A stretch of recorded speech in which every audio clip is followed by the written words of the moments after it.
بسم الله الحمد لله والصلاة والسلام على رسول الله وعلى آله وصحبه ومن والاه. اللهم انفعنا بما علمتنا وعلمنا ما ينفعنا وزدنا علما. رب اشرح لي صدري ويسر لي أمري واحلل عقدة من لساني يفقه قولي. سبحانك لا علم لنا إلا ما علمتنا إنك أنت العليم الحكيم. ربي يسر ولا تعسر وتمم بالخير وبك نستعين. أعوذ بالله من الشيطان الرجيم. بسم الله الرحمن الرحيم. شهد الله أنه لا إله إلا هو والملائكة وأولو العلم قائما بالقسط لا إله إلا هو العزيز الحكيم.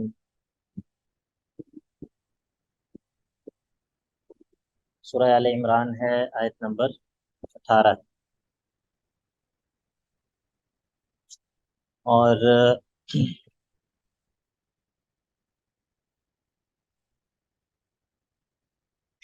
پیچھے بات ہم نے کی تھی ایمان والوں کی، اگر آپ کو یاد ہو تو اس سے پیچھے جو آیات ہم نے پڑھی تھی ان میں ہم نے ایمان والوں کا ذکر کیا تھا، اور یہ بات ہوئی تھی کہ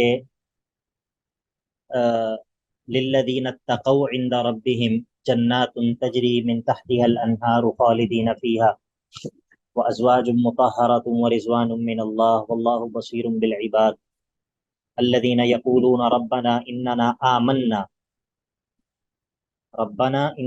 آمنا. کہ یہ جو اوپر بات ہوئی تھی کہ دنیا کے اندر ہم نے شہوات کو مزین کیا ہے، دل پسند ہوتی ہیں، دل کو اچھی لگتی ہیں، اور پھر یہ کہا کہ اس سے بہتر چیز جو ہے وہ ہم نے ایمان والوں کے لیے تیار کی ہے، اس کا تذکرہ کیا، اور پھر بتایا کہ ایمان والوں کی صفات کیا کیا ہیں، کہ الذین یقولون ربنا اننا آمنا فاغفر لنا ذنوبنا وقنا عذاب النار والصابرین والصادقین والقانتین والمنفقین والمستغفرین بالاسحار. اب جب ایمان والوں کا تذکرہ ہوا تو اب اللہ رب العزت اس چیز کا تذکرہ کرتا ہے کہ جس پر وہ لوگ ایمان لائے ہیں، ٹھیک ہے، ان کا جس چیز پر ایمان ہے اس کا اللہ رب العزت تذکرہ کرتا ہے کہ وہ ایک ایسی چیز ہے جو کہ بالکل واضح اور جلی اور روشن چیز ہے، وہ کوئی ایسی پوشیدہ اور پیچیدہ اور چھپی ہوئی اور کمپلیکیٹڈ چیز نہیں ہے کہ جس تک پہنچنا انسان کے لیے مشکل ہو. تو اللہ رب العزت نے یہاں پر اس کا تذکرہ کیا ہے، یہ پچھلی آیات کے ساتھ ربط ہے. فرمایا شہید اللہ انہ لا الہ الا ہو، آیت نمبر 18 ہے. شہید اللہ، اللہ رب العزت گواہی دیتا ہے، انہ، اس بات کی کہ بے شک وہ، لا الہ الا ہو، نہیں ہے کوئی بھی معبود برحق سوائے اس کے کہ وہی صرف اکیلا عبادت کا مستحق ہے، اور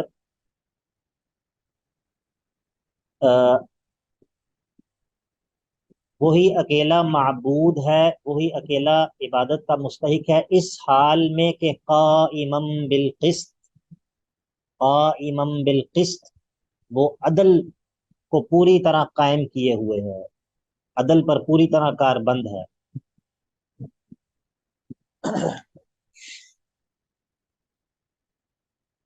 اس کی شریعت، اس کی تقدیر، یعنی کہ اس کے کونی احکام، اس کے قدری احکام، اس کے شرعی احکام، اس کے اقوال، اس کے افعال، وہ پوری طرح عدل پر قائم ہے. یہ قائمم بالقسط جو ہے اس کا تعلق ہوا کے ساتھ ہے، لا الہ الا ہوا قائمم بالقسط، اس کے علاوہ کوئی اور معبود نہیں اس حال میں کہ وہی پوری طرح عدل پر کاربند ہے. یہ اللہ رب العزت اس بات کی گواہی دیتا ہے. یا پھر جو شہید اللہ میں لفظ اللہ ہے اس سے حال ہے قائمم بالقسط، کہ اللہ اس بات کی گواہی دیتا ہے کہ اس کے علاوہ کوئی اور معبود برحق نہیں ہے. اللہ کا گواہی دینا اس حال میں ہے کہ وہ قائمم بالقسط ہے، عدل پر پوری طرح قائم ہے اور عدل کو قائم کیے ہوئے ہے. تو ظاہر ہے کہ جب وہ ایسا ہے تو اس کی گواہی بھی جو ہے وہ تمام گواہیوں سے زیادہ معتبر گواہی ہے. بات سمجھ آئی؟ جی استاد. تو اللہ رب العزت اس بات کی گواہی دیتا ہے. اور کون دیتا ہے؟ والملائکۃ، اور فرشتے بھی اس بات کی گواہی دیتے ہیں کہ لا الہ الا ہو. اور کون اس بات کی گواہی دیتا ہے؟ وَأُولُو الْعِلْمِ، اور وہ لوگ بھی جو کہ حقیقی علم والے ہیں، العلم جن کے پاس ہے، وہ بھی اس بات کی گواہی دیتے ہیں کہ لا الہ الا ہو، اس کے علاوہ کوئی اور الہ نہیں ہے.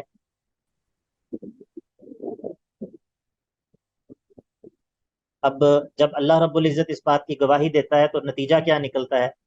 جب اللہ رب العزت نے اس بات کی گواہی دی تو کیا ثابت ہو گیا؟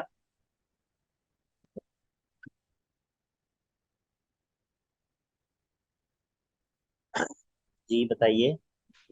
مسئلہ توحید. مسئلہ توحید ثابت ہو گیا. تو فرمایا لا الہ الا هو العزیز الحکیم. بات سمجھ آ گئی؟ لا الہ الا جی هو سر. العزیز الحکیم. نتیجہ یہ نکلا اللہ کی گواہی کا، فرشتوں کی گواہی کا، اور اہل علم کی گواہی کا، جن میں سب سے پہلے کون شامل ہے؟ اولو العلم کے اندر سب سے پہلے کون مراد ہیں؟ انبیاء. سب سے پہلے انبیاء ہیں، کیونکہ اللہ رب العزت کے بارے میں سب سے زیادہ جاننے والے انبیاء ہوتے ہیں. اور اس کے بعد جس کے پاس جتنا انبیاء کی وراثت میں سے علم ہو، جو جس قدر وحی کا عالم ہو، اسی قدر وہ اللہ کو زیادہ جاننے والا ہوتا ہے. تو اولو العلم کے اندر انبیاء اور ان کے متبعین دونوں شامل ہیں، ٹھیک ہے. لیکن سب سے پہلا جو اس کا مصداق ہے وہ انبیاء ہیں، کیونکہ سب سے زیادہ اللہ تعالیٰ کی معرفت انبیاء کو ہوتی. تو جب یہ تینوں قسم کی گواہیاں اکٹھی ہو گئیں، اللہ کی اپنی گواہی جو سب سے معتبر ہے، اور پھر فرشتوں کی گواہی بھی، اور پھر حقیقی اہل علم کی گواہی بھی، تو نتیجہ یہ نکلا کہ لا الہ الا ہو، اللہ کے علاوہ کوئی اور معبود نہیں ہے. العزیز الحکیم، اور وہی ہے جو کہ العزیز غالب زبردست ہے. العزیز غالب، جس کو مغلوب نہیں کیا جا سکتا، اور ایسا زبردست کہ جس کے ارادے کے آگے کوئی رکاوٹ نہیں بن سکتا، اور ایسا زبردست کہ جس سے کوئی بدلہ نہیں لے سکتا. وہ ایسا العزیز بھی ہے اور الحکیم بھی ہے. الحکیم فی اقوالہ و افعالہ و شرعہ و قدرہ، اپنے اقوال میں، اپنے افعال میں، اپنی شریعت میں جو اس نے نازل کی ہے، اور اپنے ان احکام میں جن کے ذریعے وہ دنیا چلا رہا ہے. یعنی کہ اللہ کے جو احکام کونیہ ہیں ان میں بھی، جو اس کے احکام شرعیہ ہیں ان میں بھی، اپنے اقوال میں بھی، اپنے افعال میں بھی وہ کیا ہے؟ الحکیم ہے. اللہ اکبر.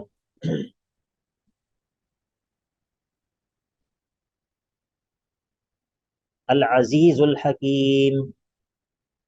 اللہ رب العزت کیا ہے؟ العزیز اور الحکیم ہے. تو جس ذات کے اندر یہ دونوں صفات جمع ہو جائیں، العزیز ہونا بھی اور الحکیم ہونا بھی، تو وہی جو ہے جو کہ مستحق عبادت ہے. عبادت کا استحقاق اسی کا ہے کہ اسی کی عبادت کی جائے.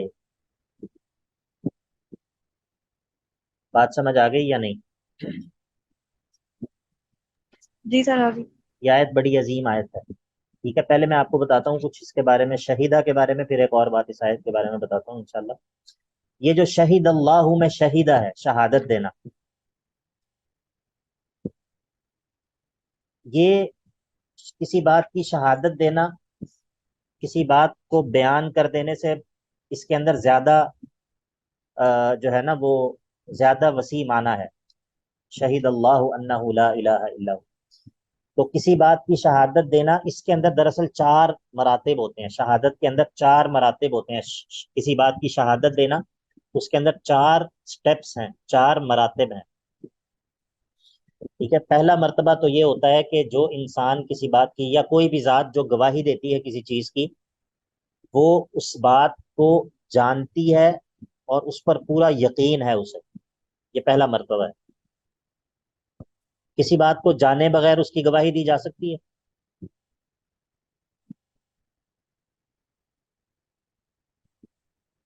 بتائیے. نہیں.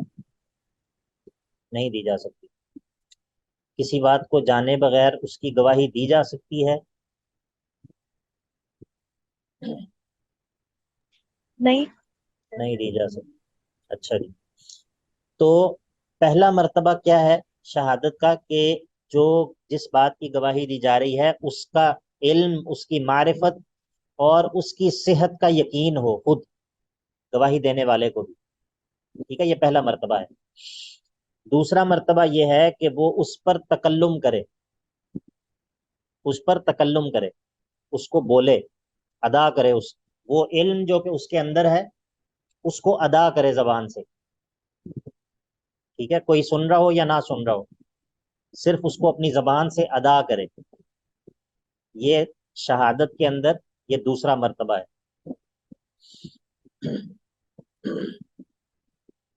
اور تیسرا یہ ہے کہ کسی اور کو اس کی خبر دے، اس پر مطلع کرے. یہ شہادت کا تیسرا درجہ ہے، تیسرا اس کے اندر مرتبہ ہے.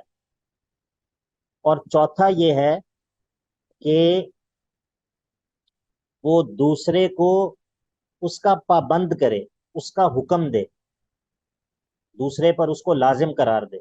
یہ شہادت کا چوتھا مرتبہ ہے. ٹھیک ہے، یعنی کہ آپ دیکھیں کہ صرف ایک بات کسی کو بتا دینا. مثلا میں آپ کو ایک بات بتاتا ہوں،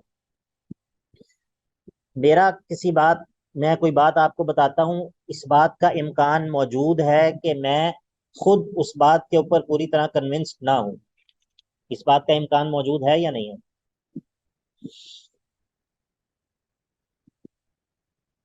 بتائیے بتائیے، بولیے. جی سر. ہاں، جی سر. امکان موجود ہے. ٹھیک ہے. اور یہ بھی ہو سکتا ہے کہ میں آپ کو ایک ایسی بات بتاؤں کہ جو میں اس کے اوپر کنونس تو ہوں لیکن میں آپ کو اس کا پابند نہ کروں. میں آپ کو کہ ہاں میں یہ سمجھتا ہوں، آگے آپ کی مرضی ہے، میں یہ سمجھتا ہوں، آپ جو چاہیں آپ سمجھیں. ٹھیک ہے، یہ بھی ہو سکتا ہے. لیکن جو شہادت ہے، شہادت جب ہم کہتے ہیں کہ اس بات کی شہادت دی، اس کے اندر اس بات ان چیزوں کی گنجائش نہیں ہے. جب ہم کہتے ہیں کہ شہادت دی اس بات کی تو اس کے اندر یہ چاروں مراتب شامل ہوتے ہیں کہ ایک انسان جو کہ گواہی دے رہی ہے ذات، وہ خود اس بات کے اوپر پوری طرح کنونسڈ ہو، پوری طرح اس کو اس کی معرفت ہو اور اس کا یقین ہو، اور پھر وہ اس کو جو ہے وہ اپنی زبان سے ادا بھی کرے، اس کا اظہار بھی کرے. نمبر 3، دوسروں کو بھی اس کے بارے میں خبر دے. اور نمبر 4، دوسروں کو اس کا پابند بھی کرے، دوسروں کو اس کا حکم بھی دے. ٹھیک ہے، تو یہ شہید اللہ انہ لا الہ الا ہو، اس کے اندر یہ چاروں چیزیں پائی جاتی ہیں کہ اللہ رب العزت اس بات کو جانتا ہے اور وہ اس بات کا ہمیں بتا بھی رہا ہے کہ میرے علاوہ کوئی اور معبود نہیں، اور اسی طرح وہ اپنی مخلوق کو اس بات کا پابند بھی کر رہا ہے کہ مجھ ہی کی عبادت کرو، میرے علاوہ کسی اور کی عبادت مت کرو. بات سمجھ آئی یا نہیں؟ جی استاد جی آگے. اور سر آپ نے کہا کہ جی جی بولیں. سر آپ نے کہا کہ گواہی میں یہ 4 مراتب ہوتے ہیں، جی تو مطلب ان چاروں کا ہونا لازم ہے، ہاں، لیکن جب ہم آپ نے پھر یہ بھی کہا کہ جی کہ ضروری نہیں ہے کہ مطلب اس حکم پر پابند کیا جائے یا نہیں، تو پھر تو وہ گواہی نہیں ہوگی.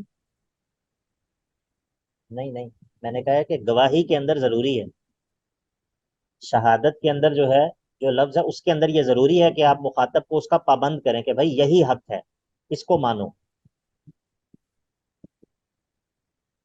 شہادت کے اندر یہ ضروری ہے. جی ٹھیک. میں یہ بتا رہا تھا کہ اگر ویسے شہادت کے علاوہ جو کسی کو کوئی بات بتانا، اس کے اندر یہ لازمی نہیں ہے.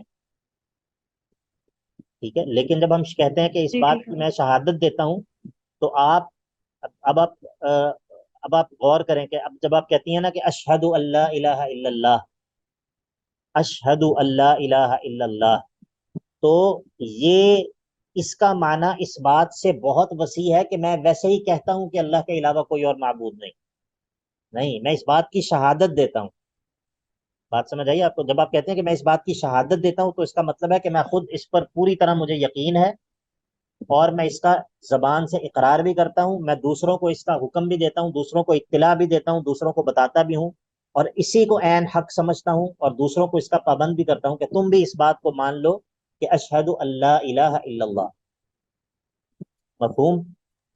جی ٹھیک ہے سر، آگے جی سر، آگے سے تو جزاکم اللہ۔ بارک اللہ. یہ جو فرشتوں کا اور انبیاء کا جو ہے، وہ انبیاء کا جو ہے یا اولو العلم کا گواہی دینا، وہ کس طرح ہے؟ وہ اس طرح ہے کہ وہ براہین اور دلائل کے ذریعے، حجت و برہان کے ذریعے وہ اللہ رب العزت کے اکیلے معبود برحق ہونے کو ثابت کرتے ہیں، اس کا بیان کرتے ہیں، اس کو لوگوں تک پہنچاتے ہیں، اس کی خاطر جو ہے وہ تکلیفیں برداشت کرتے ہیں. تو ان کا اس کا اعتقاد رکھنا، اور پھر ان کا اپنی زبان سے اس کا اعلان کرنا، ان کا پھر دوسروں کو اس کا حکم دینا، اور اس لا الہ الا اللہ پر وارد ہونے والے شبہات کی نفی کرنا، اس کا اس مسئلہ توحید کا اس بات کرنا، یہ سب کا سب کس میں شامل ہے؟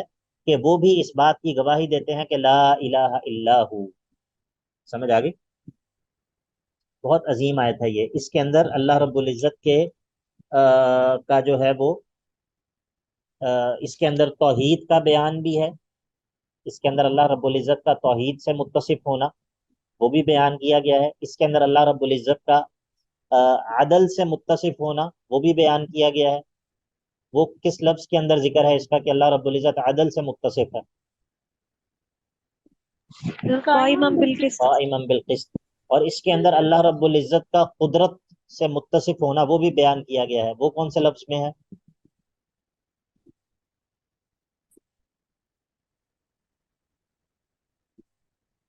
اللہ رب العزت کی قدرت سر العزیز۔ العزیز میں. اور اس آیت میں اللہ رب العزت کے علم اور حکمت سے متصف ہونے کو بھی بیان کیا گیا ہے. وہ کون سے لفظ میں ہے؟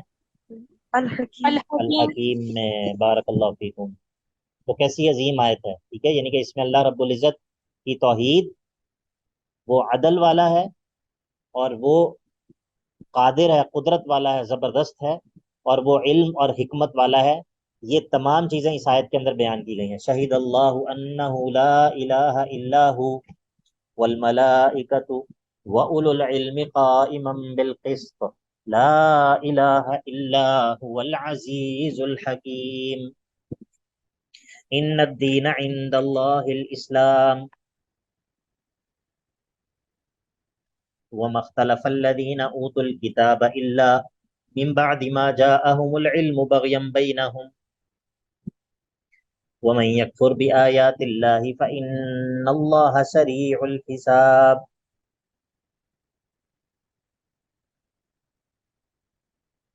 ان الدین عند اللہ الاسلام.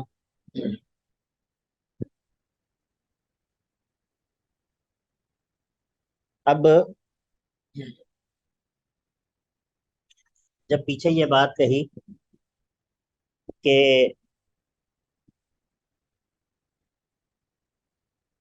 اللہ رب العزت اکیلا ہی عبادت کا مستحق ہے، اب اللہ رب العزت اس طریقے کا ذکر کرتا ہے کہ جس کے ذریعے اس کی عبادت کی جائے گی تو وہ قبول کرے گا. پہلے کہا کہ اللہ اکیلا عبادت کا مستحق ہے، اب اس طریقے کا بیان ہے کہ جس طریقے سے اس کی عبادت کی جاتی ہے تو وہ اس کو قبول کرتا ہے. رب کی سمجھ آ گئی؟ جی استاد۔ جی سر، آگے۔ تو فرمایا ان الدین، یعنی کہ بے شک وہ دین جو کہ اللہ کے ہاں مقبول ہے. ان الدین، بے شک دین جو ہے وہ عند اللہ، یعنی کہ المقبول عند اللہ، وہ جو اللہ کے ہاں قبول کیا جاتا ہے وہ تو الاسلام، وہ تو اسلام ہے. ان الدین عند اللہ الاسلام، دین تو اللہ کے نزدیک اسلام ہی ہے. اور یہ جو باقی لوگ جو اختلاف میں پڑ گئے ہیں ان کا کیا معاملہ ہے؟ انبیاء کے پیروکار، وہ یہ بھی تو پہلے مسلمان تھے. انبیاء، تمام انبیاء کا دین اسلام ہے، تو یہ اختلاف میں کیوں پڑ گئے؟ تو فرمایا وَمَخْتَلَفَ الَّذِينَ أُوتُوا الْكِتَابَ، اور اختلاف میں نہیں پڑے وہ لوگ جن کو کتاب دی گئی تھی. یہاں پر کتاب مفرد نہیں ہے، یہ جنس ہے. الکتاب یعنی کہ جن کو کتابیں دی گئیں. اللہ، مگر وہ تو اختلاف میں پڑے ہیں من بعد ما جاءہم العلم، بعد اس کے کہ ان کے پاس العلم آ گیا تھا، یعنی کہ وحی کا علم. اور پھر ان کا یہ اختلاف میں پڑنا تھا کیوں؟ بغیم بینہم، آپس کی ضد اور سرکشی کی وجہ سے، آپس کی باہمی عداوت عداوات کی وجہ سے. وَمَا اخْتَلَفَ الَّذِينَ أُوتُوا الْكِتَابَ، اور آپس میں اختلاف نہیں کیا اور اختلاف میں نہیں پڑے اس اسلام کے بارے میں یا اس مسئلہ توحید کے بارے میں، وہ لوگ جو کتاب دیے گئے تھے، یعنی کہ کتابوں کا علم دیے گئے تھے، وہ اختلاف میں نہیں پڑے مگر بعد اس کے کہ ان کے پاس علم آ چکا تھا۔ اختلاف میں نہیں پڑے مگر بعد اس کے کہ ان کے پاس علم آ چکا تھا۔ تو جب علم آ چکا تھا تو پھر اختلاف میں کیوں پڑے؟ بغیم بینہم، یعنی کہ علم کا آ جانا اس بات کا تقاضا کرتا ہے کہ اختلاف ختم ہو جاتا ہے۔ علم کا آ جانا، العلم یعنی کہ وہی حقیقت کا علم، حقیقت جو ہے وہ انبیاء کے ذریعے وہ آ جائے تو اس بات کا تقاضا کرتی ہے کہ اختلاف ختم ہو جائے، سب لوگ اس پر جمع ہو جائیں۔ لیکن وہ اس علم کے آنے کے باوجود آپس میں اختلاف کا شکار ہوئے، تو اس کی وجہ کیا ہے؟ بغیم بینہم، آپس کی عداوات اور آپس کی ضد اور سرکشی کی وجہ سے۔ تو وَمَن يَكْفُرْ بِآيَاتِ اللَّهِ، تو جو کوئی بھی، اب اس کا نتیجہ کیا نکلے گا؟ اس کا نتیجہ یہ نکلے گا کہ وَمَن يَكْفُرْ بِآيَاتِ اللَّهِ، جو کوئی بھی اللہ کی آیات کا کفر کرے گا، انکار کرے گا، تو فَإِنَّ اللَّهَ سَرِيعُ الْحِسَابِ، بے شک اللہ رب العزت، وَمَن يَكْفُرْ بِآيَاتِ اللَّهِ فَيُحَاسِبُهُ اللَّهُ، جو کوئی بھی اللہ کی آیات کا انکار کرے گا تو اللہ تعالیٰ اس کا حساب لے لے گا۔ فَإِنَّ اللَّهَ سَرِيعُ الْحِسَابِ، اور اللہ رب العزت بہت جلد حساب لینے والا ہے۔ ٹھیک ہے، یعنی کہ وہ اس کا بندے کا حساب لینا یا اس کا بندے کے اعمال کو شمار کرنا، اس کے اندر کوئی دیر نہیں لگتی، اور اس کے لیے اسے کسی تفکر کی اور سوچنے کی یا انگلیوں پر گننے کی یا کسی آلے کی یا کسی کیلکولیٹر کی ضرورت نہیں ہے۔ وہ بندے کے اعمال کو بڑی تیزی کے ساتھ شمار کرتا ہے۔ ٹھیک ہے، اور یہ اس کا یہ معنی بھی ہے کہ اس کا ان اعمال کا بدلہ دینا، اس میں کوئی دیر نہیں لگے گی۔ اس کا جو بندوں کا محاسبہ کرنا ہے، اس کے لیے اس کو کسی بہت زیادہ لمبے چوڑے پروسیجر کی ضرورت نہیں ہے۔ فَإِنَّ اللَّهَ سَرِيعُ الْحِسَابِ، وہ بڑی تیزی سے بندوں کا حساب جو ہے وہ کر لے گا۔ اور یہ بھی معنی ہو سکتا ہے کہ چونکہ یہ دنیا جو ہے یہ بہت جلدی ختم ہو جانے والی ہے، تو بندے کا، اللہ رب العزت کا جو بندے کا محاسبہ کرنا ہے وہ بہت جلد ہونے والا ہے، کہ اس میں کوئی بہت زیادہ دیر نہیں ہے۔ فَإِنَّ اللَّهَ سَرِيعُ الْحِسَابِ، اب طریقہ دعوت کا بیان ہے۔ طریقہ دعوت،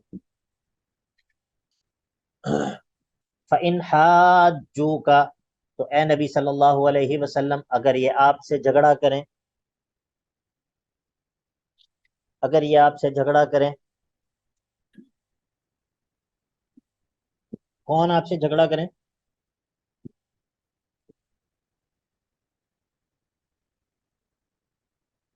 کن کی بات ہو رہی ہے؟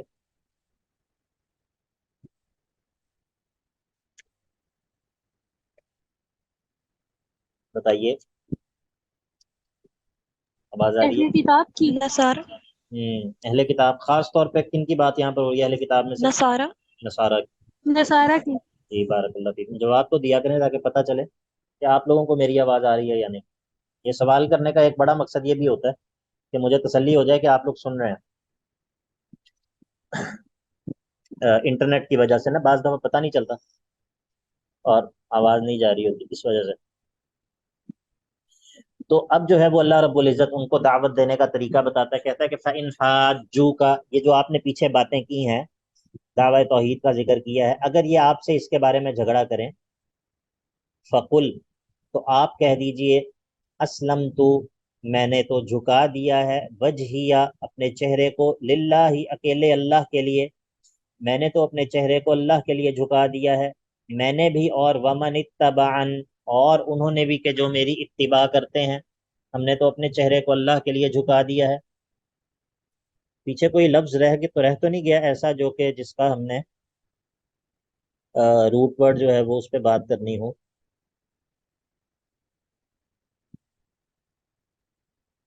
چلیں، کوئی ایسا ویسے بظاہر ایسا لفظ نظر نہیں آ رہا۔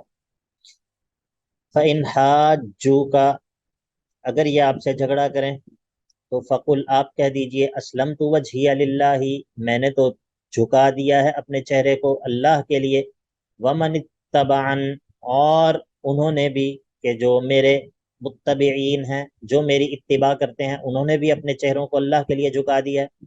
چہرے کو اللہ تعالیٰ کے لیے جھکا دینا، اس کا معنی ہوتا ہے اپنے قصد کو، اپنے ارادے کو اللہ کے لیے خالص کر دینا، اخلاص، الاخلاص۔ کیوں جو چہرہ ہے وہ انسان کا، انسان کی ڈائریکشن کی جگہ ہے نا۔ آپ کسی کی طرف چہرہ کرتے ہیں تو کیا کرتے ہیں، یعنی کہ اس کی طرف متوجہ ہوتے ہیں۔ متوجہ کا مطلب بھی یہی ہے عربی میں، یعنی کہ کسی طرف متوجہ ہونا۔ اردو میں ہم لفظ بولتے ہیں نا متوجہ ہونا، تو عربی کے اندر اس کا مطلب ہوتا ہے کہ آپ کسی طرف آپ کی ڈائریکشن ہونا، ٹھیک ہے، وجہ۔ اسی طرح انی توجہت وجہی للذی فطر السماوات والارض حنیفا، وجہت، ٹھیک ہے جی۔ تو انسان کے چہرے کو وجہ کہتے ہیں، واو جیم ہاں، کیونکہ انسان کا چہرہ سر بالکل اس کے توجہ اور وجہ، سر ان کا روٹ ورڈ سیم ہے نا؟ سیم ہے، ایک چیز ہے، واو ٹھیک، جیم ہاں، ہاں ٹھیک۔ ٹھیک ہے۔ تو وجہ کو بھی وجہ اسی لیے کہتے ہیں، چہرے کو وجہ کہتے ہیں نا۔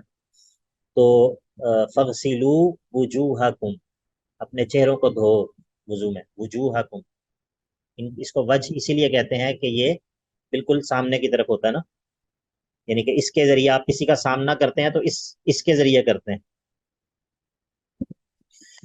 تو فَإِنْ حَاجُّوكَ فَقُلْ أَسْلَمْتُ وَجْهِيَ لِلَّهِ، میں نے جھکا دیا ہے اپنے چہرے کو اللہ کے لیے۔ ہاں، تو میں یہ کہہ رہا تھا کہ اس کا مطلب کیا ہوتا ہے جب ہم کہتے ہیں اسلمت وجہی للہ، تو اس کا معنی یہ ہوتا ہے کہ اپنے قصد اور اپنے نیت کو اور اپنے ارادے کو اللہ کے لیے خالص کر لیا۔ اسی لیے اکثر قرآن پاک کے اندر جہاں پر اس کا ذکر آتا ہے نا، یعنی کہ اسلمت وجہی للذی، یا جس طرح ہے ومن احسن دینا ممن اسلم وجہہ للہ وہو محسن، سورۃ النساء کے اندر جو ہے، یا سورۃ البقرہ کے اندر جو ہم نے پڑھا تھا، بلا من اسلم وجہہ للہ وہو محسن، وہو محسن۔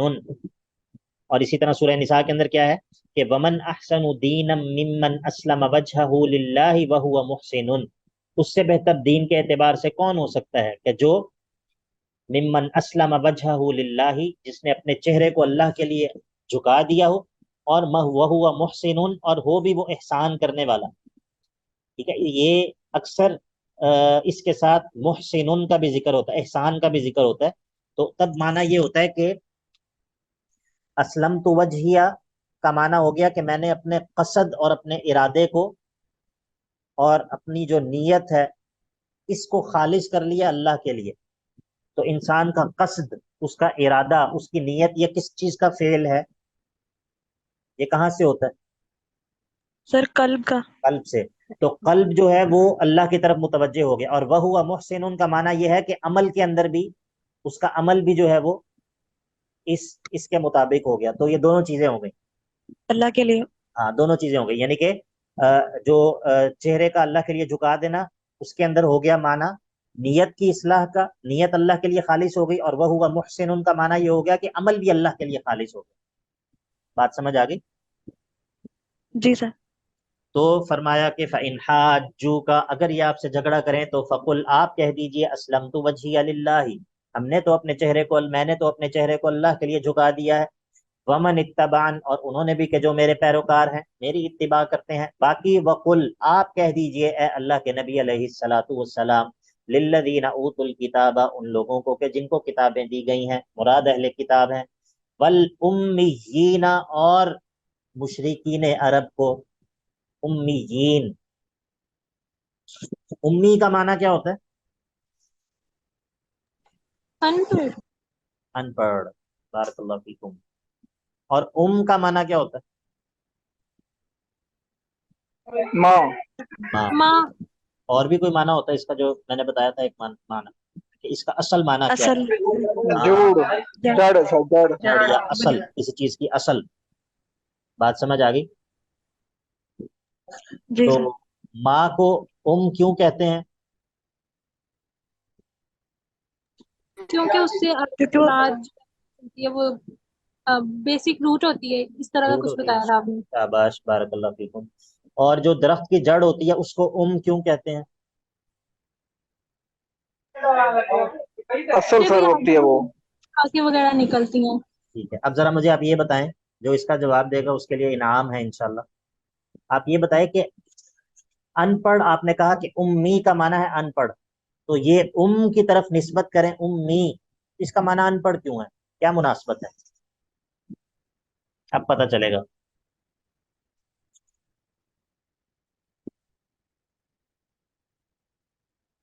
سر شاید یہ ہو سکتا ہے کہ مطلب جب یعنی اولاد جو ہے وہ جب جنم لیتی ہے والدہ سے تو وہ کچھ جانتی نہیں ہوتی.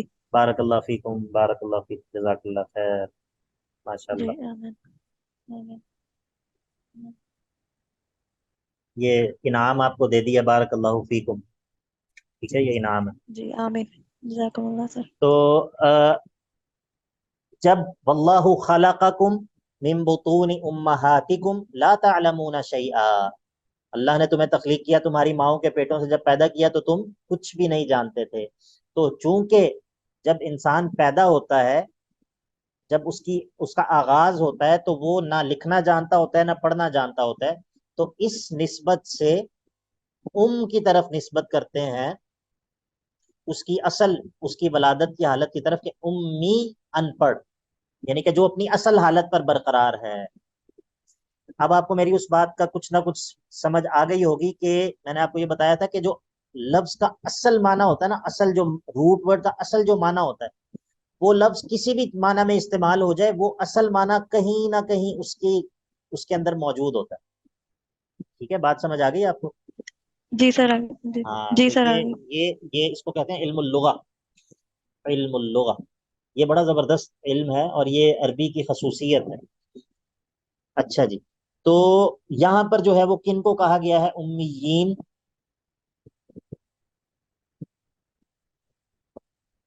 یہاں پر امیین کن کو کہا گیا ہے؟ مشرکین مکہ کو. مشرکین کو، مشرکین عرب کو. ٹھیک ہے، ان کو اہل کتاب کے مقابلے میں امیین کیوں کہا گیا ہے؟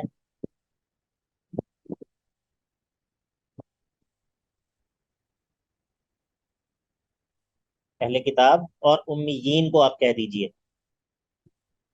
سر وہ کتاب اہل کتاب کتابوں میں ہے، اور جو کفار ہیں انہوں نے کتابوں میں نہیں پڑھا کہ ہاں، وہ یعنی کہ یہ جو مشرکین تھے، یہ ان اہل کتاب کے مقابلے میں تو اہل یہ کتاب میں سے.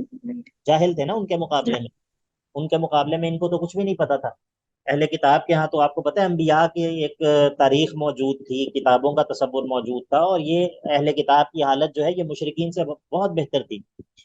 تو اسی لیے یہ جو اہل کتاب ان کو بھی کہہ دیجئے، اور الامیین ان پڑھ جو مشرکین ہیں ان کو بھی کہہ دیجئے. کیا کہہ دیجئے؟ اسلم تم، کیا تم بھی اللہ کے مطیع اور فرما بردار ہوتے ہو یا نہیں؟ اسلم تم، کیا تم اسلام لاتے ہو یا نہیں؟ کیا تم اپنے آپ کو اللہ کے آگے جھکاتے ہو کہ نہیں؟ اچھا جی، یہ سوال ہے لیکن کس معنی میں ہے؟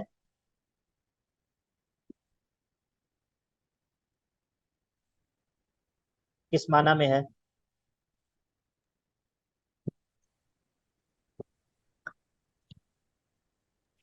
سر اطلاع کے معنی میں. اطلاع کے معنی میں. اچھا، آپ میں سے کسی کی اولاد ہے؟ جی سر. ہاں، شاید بھائی آپ اپنے بچوں کو جب کہتے ہیں کہ آپ نے باز آنا ہے یا نہیں، تو کیا مطلب ہوتا ہے اس کا؟ اس کا مطلب ہے سر باہر آ جاؤ. ہاں، باز آ جاؤ. ٹھیک ہے، وارننگ. یہ سوال جو ہے یہ امر کے معنی میں ہے. بات سمجھ آ گئی؟ اطلاع کے معنی میں نہیں ہے. جی سر. ہاں، تو یہ جو استفہام ہے یہ کئی معنی میں استعمال ہوتا ہے عربی زبان کے اندر. ٹھیک ہے، کئی معنی کے اندر استعمال ہوتا ہے. یعنی کہ ایک تو اس کا اصل معنی ہے استفہام کا کہ طلب شیء مجہول، کسی ایسی اس طرح کر کے اس کی تعریف ہے کہ آپ کسی ایسی بات کا علم طلب کرتے ہیں جو آپ کو بھی پتہ نہیں ہے. میں آپ سے پوچھتا ہوں کہ آپ کا نام کیا ہے، یہ استفہام ہے کہ مجھے ایک چیز پتہ نہیں ہے، میں آپ سے اس کو پوچھتا ہوں. ٹھیک ہے، یہ استفہام کا اصل معنی یہ ہوتا ہے، لیکن عرب کے کلام کے اندر استفہام اور چیزوں کے لیے بھی استعمال ہوتا ہے، کہ اس وقت استفہام سے مقصود یہ نہیں ہوتا کہ میں آپ سے پوچھنا چاہ رہا ہوں، ٹھیک ہے، جس طرح آپ کہتے ہیں کہ آپ نے باز آنا ہے یا نہیں، اب مقصد یہ جاننا نہیں ہے کہ آپ بتائیں کہ ہاں جی میں نے باز آنا ہے، یا کہیں کہ نہیں میں نے باز نہیں آنا، نہیں، اس کا یہ مطلب نہیں ہے، یہ اگرچہ بظاہر استفہام یا سوال ہے لیکن مراد امر ہے کہ باز آ جاؤ، ٹھیک ہے، تو اسی طرح وَقُلْ لِلَّذِينَ أُوتُوا الْكِتَابَ وَالْأُمِّيِّينَ أَأَسْلَمْتُمْ، معنی یہ ہے کہ آپ اہل کتاب کو اور مشرکین کو کہہ دیجئے کہ اسلام لے آؤ، فَإِنْ أَسْلَمُوا، تو اگر وہ بات مان لیں، اگر وہ فرما برداری اختیار کر لیں، تو فَقَدْ اهْتَدَوْا، وہ ہدایت یافتہ ہو جائیں گے، وَإِنْ تَوَلَّوْا، اور اگر وہ پیٹھ پھیر جائیں، عن الاسلامی، وَإِن تَوَلَّوْا عن الاسلامی، یا عن دعوتکم، تمہاری دعوت سے پیٹھ پھیر جائیں، تمہاری دعوت سے پھر جائیں، تو پھر کیا ہوگا؟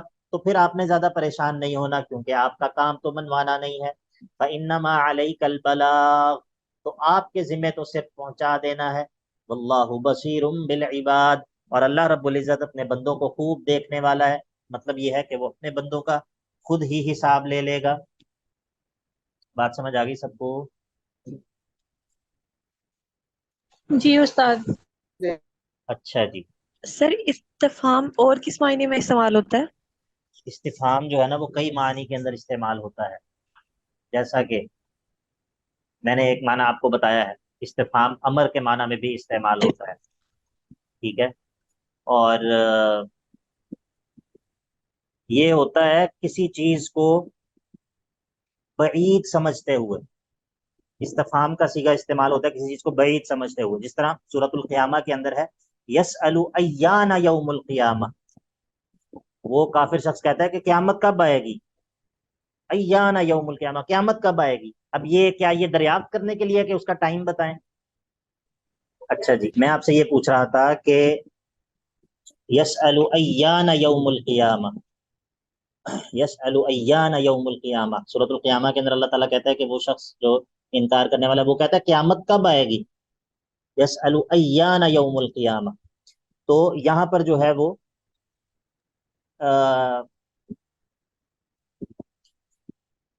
یا پھر اس کے علاوہ اور بھی مثالیں ہیں اس کی، مثال کے طور پر سر بعض دفعہ، القاریہ مل قاریہ، ہاں آگے، القاریہ مل قاریہ وما ادراک مل قاریہ، اب مطلب یہاں یہاں پر پر، بھی سوال ہے نا کہ ہاں یہاں پر بھی ہے استفہام ہے، لیکن یہاں پر بھی استفہام جو ہے وہ صرف جاننے پوچھنے کے لیے نہیں ہے، سوال کرنے کے لیے نہیں ہے، ٹھیک ہے، یا پھر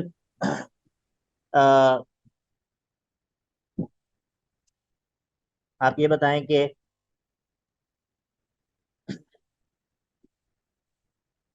الیس اللہ بکاف عبدہ، کیا اللہ اپنے بندے کے لیے کافی نہیں ہے؟ یہاں پر سوال مقصد ہے، نہیں سر۔ ہاں یہاں پر مقصد ہے انکار، کہ یہ مت سمجھو کہ اللہ اپنے بندے کے لیے کافی نہیں آئی، بلکہ واقعتاً اللہ اپنے بندے کے لیے کافی ہے۔ اسی طرح سورۃ الانعام کے اندر ہے اغیر اللہ تدعون، کیا تم اللہ کے علاوہ کو پکارتے ہو؟ یہاں پر بھی معنی یہ ہے کہ غیر اللہ کو مت پکارو، یعنی کہ استفہام جو ہے وہ انکار کے لیے بھی آتا ہے، ٹھیک ہے، اسی طرح امر کے اندر، امر کے لیے بھی آتا ہے، امر کے اندر جس طرح کہ سورہ مائدہ کے اندر ہے فَهَلْ أَنْتُمْ مُنْتَهُونَ انما الخمر والمیسر یا ایھا الذین آمنوا انما الخمر والمیسر والانصاب والازلام رجس من عمل الشیطان فاجتنبوه لعلکم تفلحون انما يريد الشیطان ان یوقع بینکم العداوة والبغضاء فی الخمر والمیسر ویصدکم عن ذکر اللہ وعن الصلاة، یہ سب کچھ کہنے کے بعد کہ شراب اور جوئے کے اندر تو یہ ہے، تو کہا فَهَلْ أَنْتُمْ مُنْتَهُونَ، کیا تم باز آتے ہو؟ تو کیا یہ سوال استفہام جاننے کے لیے ہے؟ نہیں، بلکہ امر کے معنی میں ہے۔ حکم ہے۔ دوسری جو مثال یہاں پر انہوں نے دی ہے صاحب کتاب نے، وہ یہی دی ہے سورہ آل عمران کی آیت نمبر 20، اسلمتم، کیا تم اسلام لاتے ہو؟ معنی کیا ہے؟ اسلموا بمعنی انتہوا واسلموا۔ اسی طرح اور بھی مثالیں ہیں، سورہ صف کے اندر اللہ تعالیٰ کہتا ہے هل ادلکم علی تجارت